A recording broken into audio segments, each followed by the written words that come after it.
They told us the plateau was beautiful at sunset, that you could see forever if you climbed high enough.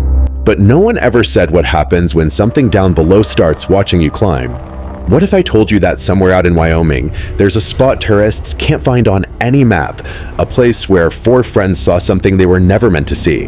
One of them still swears the man who pointed that gun at them didn't just vanish, he followed. And what about that little town in New Mexico that traps you even when the highway's in sight? GPS says you're almost free, but the roads just keep twisting you back, like the town itself doesn't want you to leave. Or the quiet restaurant in Croatia, where the food tastes too good, the locals stare too long, and one whispered conversation decides whether you live or disappear. These aren't campfire tales. These are stories people tried not to tell, places that don't want to be found again. So, welcome, if you think you can handle what's next. Subscribe now, and remember, some truths were never meant to be spoken aloud. It started as one of those perfect summer days that you don't realize will scar you for life until it's already too late. The kind of day that smells like sunscreen and freedom, where your only plan is to chase a view high enough to make you forget you ever had responsibilities. That was the whole point. We had just graduated, and Wyoming stretched out before us like a promise of adventure. The sky was endless, and so was our confidence. There were 4 of us, me, Alexandra, Nick, and Jack, and we were convinced that nothing bad could ever happen under a sky that blue. Alex had the car, a Jeep she treated like her own child, covered in dirt and stickers from every trail she'd ever driven. She was fearless, the one who volunteered to drive us out to the Flaming Gorge lookout before we went rock climbing. We told our parents it was tradition, though honestly it was probably just something stupid our class had made up. A symbolic climb into adulthood, maybe. The kind of thing that sounds poetic until you find yourself wishing you'd stayed home. The drive out was perfect. Music too loud, windows down, and the air smelling of pine and dust. We stopped for pictures at the lookout, took turns pretending to be photographers, and then headed farther into the plateau country. The deeper we went, the emptier everything felt. Just rolling land and scattered boulders that looked like they'd been dropped by giants. When Alex spotted a stretch of rock she thought looked climbable, she pulled into a small gravel lot and killed the engine. We piled out, stretching, laughing, completely unaware that we'd just driven straight into a nightmare. The climb itself wasn't bad. 15 minutes to the top, maybe less. We joked the whole way up, teasing each other when we slipped or stopped to catch our breath. The sun was warm on our backs, the rock dry and rough beneath our palms. When we finally reached the top, the view hit like a punch. Miles and miles of Wyoming wilderness, the kind that makes you feel like you're standing on the roof of the world. We cracked open a few beers and sat on the edge, letting our legs dangle, talking about the future like it was guaranteed. It felt eternal. Then I noticed the red truck. It was just a speck at first, glinting under the sun as it sped down the highway. Nothing strange about it, until it suddenly screeched to a halt right after passing Alex's Jeep. For a moment, I thought maybe it had hit something. But then, impossibly, it started reversing. Right there in the middle of the highway. Gravel spitting, engine whining. It backed up until it could turn into the same lot we had parked in. Is someone lost? Nick asked. I didn't answer. I just watched as a man got out. From that distance, he was only a silhouette, tall, broad-shouldered, moving slow, like he had all the time in the world. He started walking around Alex's Jeep, looking inside the windows, tugging on the handles. At first, we thought he was just curious, maybe looking for someone. But then he crouched, inspecting something near the wheel, and a chill crawled up my spine. There was something wrong in how he moved. Too deliberate. Too calm. Jack shouted down, "Hey, that's our car." His voice echoed off the rocks, sharp and angry. The man froze, glanced around, then finally looked up at us. He waved. Just a lazy, casual wave, like we were neighbors across the street. For a second, it even made us laugh nervously. But then he didn't leave. He went right back to what he was doing, circling the Jeep, peering in again. That's when Jack yelled, "We're armed." It was a bluff, obviously. We weren't. But the man's response made my stomach drop. He called back, "Me too, kiddo," and held something up. Even from that distance, I knew it wasn't a joke. The sunlight caught on metal. We stopped laughing. Every cell in my body screamed to move, but all I could do was stare as he slammed his shoulder into the Jeep's window again and again. The sound carried all the way up to us, dull, brutal thuds against glass. Alex screamed at him to stop. We all started shouting, our voices tumbling over each other as we scrambled down the rocks, faster than we ever had in our lives. My hands burned, my knees hit stone, but I didn't care. I just wanted to get to the bottom before he did something worse. Halfway down, the sound we'd been dreading cracked through the air, the shattering of glass. When my feet finally hit the dirt, I looked up and saw the man turn toward us. He was holding a gun, not waving it, aiming it. "Stop," he shouted.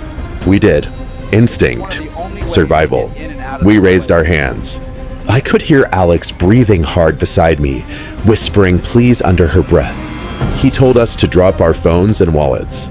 We did. He told us to step back. We did that too. Every move we made, his finger never left the trigger. When he came close enough, I finally saw his face. Older, maybe 50s, sunburned skin, patchy beard. The kind of face you'd forget 5 minutes later, except I never have. He didn't look insane. He didn't even look angry. Just empty. Like whatever humanity he had once had been baked out of him by years under that same sun. He gathered our stuff, kicked one of the backpacks aside, then took out a knife and stabbed it into the Jeep's tire. The hiss of escaping air felt like a death rattle. Then he just turned and walked back to his truck, climbed in, and drove away without a word. The red truck disappeared down the highway as if nothing had happened. No one spoke for a long time. Alex's hands were shaking so hard she could barely breathe. I kept expecting him to turn around, to come back and finish it. He never did. We changed the tire in silence, drove toward town, and called the police from Alex's mom's phone. They asked a lot of questions, but gave us no answers. No license plate, no name, no closure. They never caught him.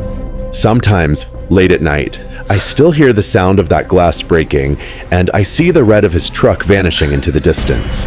We thought the plateau would be our first taste of adulthood. Maybe it was. Because that day, I learned that evil doesn't always hide in the dark. Sometimes it parks right next to you, waits until you feel safe, and then takes everything at once. It began like the kind of summer day everyone dreams about. Bright sky, soft wind, and no reason to be afraid. We thought nothing could hurt us out there in Wyoming, under all that open blue. We were just 4 friends, ready to climb a plateau and make a memory. But sometimes, the land remembers things we don't. And sometimes, something out there remembers you back. Alex was the brave one, the kind of girl who laughed at danger. Her Jeep was her pride, covered in dust, stickers, and stories.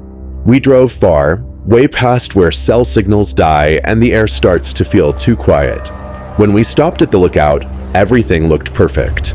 The view stretched forever, like we were staring into a dream that didn't want to end. But maybe that's why we missed the first warning, the silence that had no reason to be so deep. We found a place to climb, a low plateau that promised a challenge, but not danger. Or so we thought. The rocks were warm from the sun, the wind soft in our ears. When we reached the top, I remember thinking the world looked endless. We opened our beers, laughed, and took pictures that would never mean the same again. Then I saw it, a red pickup truck crawling along the highway, glinting like a drop of blood in the distance. At first, I didn't care. Then it stopped. Just stopped in the middle of the empty road. My laughter faded. The truck didn't move for a while. Then, it began to reverse, slowly, deliberately, until it turned into the same gravel lot where Alex had parked her Jeep. I felt something cold slide through me. We were too far to shout, too high to do anything but watch. A man got out alone. Tall, heavy, the kind of shape that looks wrong against the light. He didn't look around like he was lost. He moved like he already knew what he wanted. He circled Alex's car, peered through the window, pulled the handle. Again and again. Nick whispered, "What's he doing?" None of us answered. Jack shouted, "Hey, that's our car." The man froze, turned, then raised his hand and waved at us. A slow, lazy wave that somehow made everything worse. It wasn't friendly. It was mocking. Like he was saying, I see you and I don't care. Then he went back to the Jeep. Something in my chest snapped. Jack yelled again, louder this time, we're armed. His voice cracked. It was a stupid lie. But what the man shouted back made the air go still. Me too, kiddo. He lifted his arm, showing us something that caught the light. Metal flashed, small but unmistakable. A gun. Time felt strange after that. I could hear my heart beat louder than the wind. The man slammed his shoulder against the glass again and again. The sound echoed up the rocks, dull, brutal, final. Alex screamed. We started climbing down as fast as we could, slipping, scraping, hands bleeding. Every rock cut into my palms, but I didn't feel it. All I could think was we have to get to her car before he does. Then came the sound, the sharp, cold snap of glass breaking. The kind of sound you feel in your stomach before your ears. We hit the ground and started running, yelling, but he was already standing there, waiting, pointing the gun at us. His face was clear now. Middle-aged, tired eyes, rough beard, skin burnt by the sun. He didn't look angry. He looked empty, like hurting people was just a routine. Drop your stuff, he said. We did. Phones. Wallets. We obeyed. Back away. We stepped back. His gun followed our every move like a snake's eye. I couldn't even blink. He collected everything, crouched down, pulled out a knife, and stabbed the Jeep's tire. The air hissed out slowly, like the car itself was dying. Then, without a word, he walked away. Just climbed back into his red truck and drove off. The sound of gravel crunching under his tires was the only thing that moved. We stood there, frozen, waiting for him to turn around. He didn't. When he was gone, Alex's hands started shaking so bad she couldn't even talk. We fixed the tire in silence, then drove back toward town. Nobody spoke.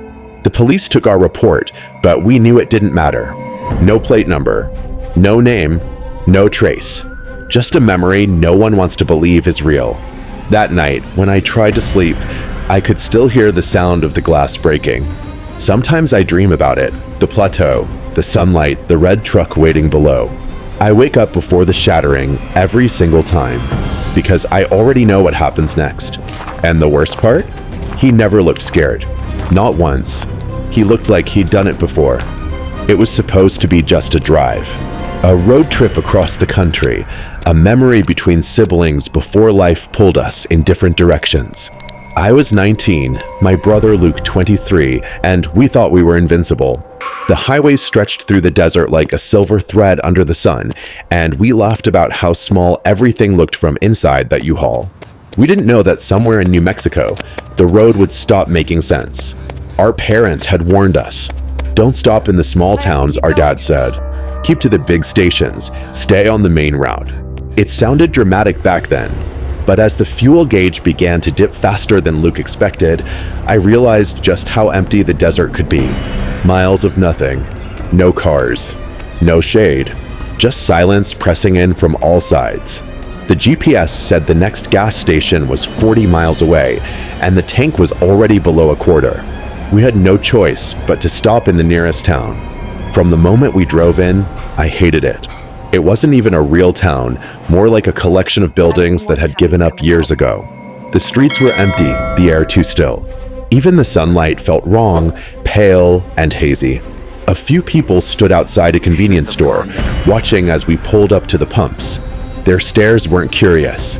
They were heavy, lingering, like they were all waiting for something. I remember locking eyes with a man smoking by the door. He smiled, but it didn't reach his eyes. Luke tried to act calm. He filled up the tank, paid inside, and came back looking uneasy. Let's just get back on the highway, he said. But that's where the nightmare began. We could see the highway, the shimmering strip of road running parallel to the town, but no matter which street we took, we couldn't reach it. Every turn looped back or dead-ended. Roads that were supposed to connect just didn't. It was like the whole town had been designed to trap us. I started to laugh nervously, thinking maybe we were just making wrong turns, but Luke wasn't laughing. We tried following the GPS, but the signal kept flickering in and out. Sometimes it worked for a few seconds, then went black again. The voice would say, "Turn left," then recalculating over and over until it just fell silent. We drove in circles for nearly half an hour. The same buildings kept appearing: the diner with no sign, the rusted water tower, the blue house with the boarded windows. I could feel my chest getting tight. It didn't make sense. The highway was right there, but every road that should have led to it twisted away at the last second, like the map itself was lying. When Luke finally pulled over, he looked pale. "I'm going back to the gas station," he said. I begged him not to. Something in me, pure instinct, screamed that going back was the worst thing we could do. But he was angry, scared, and tired of being lost. "We'll just ask for directions," he said. He went inside while I waited, gripping the seatbelt like it could save me. The air felt thick. Even with the engine running, it was like the world had stopped breathing. When Luke came out, he didn't say anything for a few seconds. His face was blank. Then he got in, slammed the door, and said quietly, "We need to leave." I asked what happened. He said the clerk gave him directions, but they didn't make sense.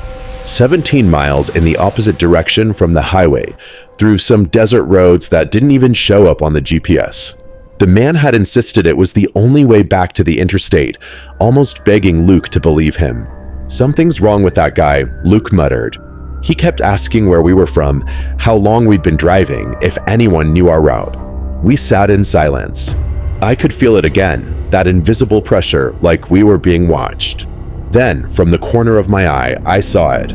A dusty pickup truck turning the corner and pulling up beside us. My blood went cold. The window rolled down, and a man inside called out, asking if we were lost. His voice was rough, calm, too calm. Luke hesitated, then nodded slowly. The man leaned closer. "Don't take the road he told you about," he said. "That route goes deep into the desert. People don't come back that way." I swear I stopped breathing.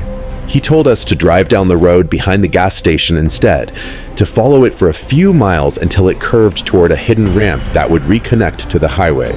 His tone was serious, urgent, like he was warning us, not just helping. Then he drove off without another word. Luke didn't waste a second. He hit the gas and followed the man's directions. The sun was starting to dip, and the sky turned the color of rust. We found the dirt road, half hidden behind a line of old trailers, and took it. Every bump made the U-Haul rattle like bones shaking in a box. The farther we went, the more isolated it got. No houses, no people, just the endless desert stretching out in every direction. The GPS stayed silent. My throat was dry, my hands cold. Then, finally, the road turned sharply, and there it was, the highway. We merged onto it, and the second those white lines passed under the tires, everything felt lighter, like the air itself had changed. Neither of us said a word for a long time. Luke kept glancing at the rearview mirror. I didn't ask what he was looking for. We both knew. Later that night, at a motel in Texas, Luke admitted something. When he was inside the gas station, he noticed a door behind the counter, just slightly open, and there were voices. More than one. He couldn't make out what they were saying, but one line stood out. "They'll follow the route. Just wait." He hadn't told me until then because he didn't want to scare me. But the moment he said it, I realized what that other man had saved us from. To this day, Luke swears that town wasn't on the map when he looked later. I checked too. He's right. There's nothing there. No gas station. No water tower. Just empty desert. Sometimes, when I close my eyes, I can still see the highway shimmering in the distance, close enough to touch, but never close enough to reach. And I wonder what would have happened if that pickup truck hadn't found us first. We thought Europe would feel safe. Beautiful cities, friendly locals, the kind of place where nothing bad ever really happens. That's what we told ourselves when we landed in Croatia. It was supposed to be a cheap adventure, two broke college kids celebrating graduation, chasing memories instead of comfort. My girlfriend, P.S., was half Croatian, half Brazilian. She said visiting her grandmother's hometown, Rijeka, would be the highlight of our trip. We had no idea how right she was, just not in the way she imagined. Rijeka wasn't what we expected. It wasn't full of tourists or glowing beaches. It felt older, heavier, quieter. Locals stared when we passed, but PS laughed it off. She spoke enough Croatian to get by, and her energy made people smile. We spent our first day exploring side streets, eating cheap pastries, and watching the harbor glow orange at sunset. It felt honest, raw, different from the crowded places we'd been. But underneath that charm, something about the city felt off. It was too quiet after dark. Too many shuttered windows. Too many eyes that lingered just a second too long. The next day, PS said she wanted to try something local, a small seafood restaurant someone at our Airbnb had recommended. Best food in town, she said. I remember laughing, telling her it sounded like a hidden gem. We walked 15 minutes from downtown, the streets growing narrower, quieter, emptier. Even the sound of our footsteps felt loud. When we reached the restaurant, it looked almost abandoned, faded sign, cracked window, handwritten menu taped to the door. Inside, only a few tables, a flickering light, and the smell of the sea. We sat by the window. The food was incredible. Simple but perfect grilled fish, bread, and cheap wine that somehow tasted expensive. For a while, I forgot my unease. Then 5 men walked in. They were big, loud, all tattoos and cigarettes. The kind of men you avoid making eye contact with. They sat 2 tables away, talking fast, their voices low but sharp. I told myself not to look at them. PS smiled at me, though it didn't reach her eyes. Something about her changed. The way she glanced toward them, the way her fingers tightened around her fork. Then she leaned in and whispered, "We need to leave. Right now." I froze. "Why?" "Just get up," she said. "Please." Her tone wasn't panicked. It was controlled. That made it worse. I dropped some bills on the table, too many, and followed her outside. The sunlight was blinding. She grabbed my arm and started walking fast. "What happened?" I asked. She didn't look at me. "They were talking about us," she said. Not in a friendly way. About separating us. About what they'd do to me after. Her voice cracked, just for a second. One of them said, "Luca knows what to do." I don't know who Luca is, but I don't want to find out. I turned to look back. That was a mistake. All 5 men were standing outside the restaurant now, watching us. No smiles. No words. Just watching. When they saw me turn, they started walking toward us. "Run," PS said. We did. We ran through narrow streets, past old houses with peeling paint, past cars that looked like they hadn't moved in years. I could hear their footsteps behind us, heavy, fast, echoing against the stone walls.